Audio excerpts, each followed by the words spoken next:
জেডটা দেখো মাঝের দাগটাকে এই জেড মানে হলো সেট অফ ইন্টিজার্স, ঠিক আছে, সেট অফ ইন্টিজার্স।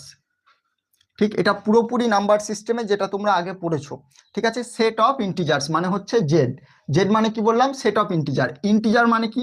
শূন্য, +1, -1, মানে তোমরা যে সংখ্যা রেখাটা পড়েছো, ইন্টিজার মানে তোমরা মনে রাখবে সংখ্যা রেখা। 1 2 3 একই রকম, -1 -2 -3, এই সমস্তগুলোকে একটা সেটের আন্ডারে নিচ্ছি, সেটা হলো সেট অফ ইন্টিজার্স।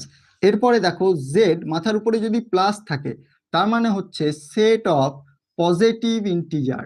পজিটিভকে +VE দিয়ে লেখে, হ্যাঁ, সেট অফ পজিটিভ ইন্টিজার্স।